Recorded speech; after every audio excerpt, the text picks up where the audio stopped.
Hello everyone, আসসালামু আলাইকুম। আশা করছি সবাই ভালো আছেন। আজকে আমি আপনাদের সঙ্গে শেয়ার করছি ম্যাঙ্গো লাচ্ছি। প্রথমে আমি একটি ব্লেন্ডার জগে 1 কাপ পরিমাণ পাকা আম নিয়ে নিয়েছি।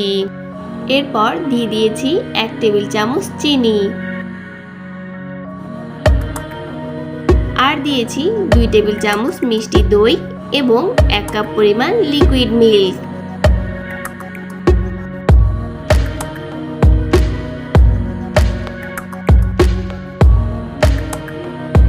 এরপর ব্লেন্ডার জাগের মুখটা বন্ধ করে 2 মিনিট ব্লেন্ড করে নিচ্ছি।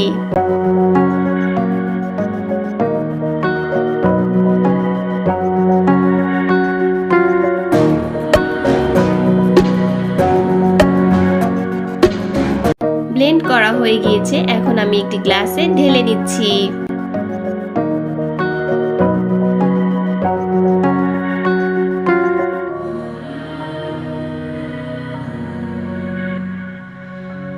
এরপর উপর থেকে কিছু কুচি করে কেটে নেওয়া আম দিয়ে দিচ্ছি এবং দিয়ে দিচ্ছি কিছু বাদাম কুচি।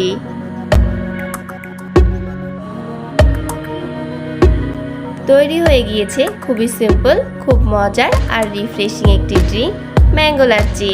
যাদের কাছে লাচ্ছি ভালো লাগে, আজকের রেসিপি তাদের অবশ্যই ভালো লাগবে।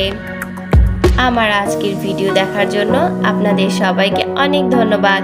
সবাই অনেক ভালো থাকবেন। আল্লাহ হাফেজ।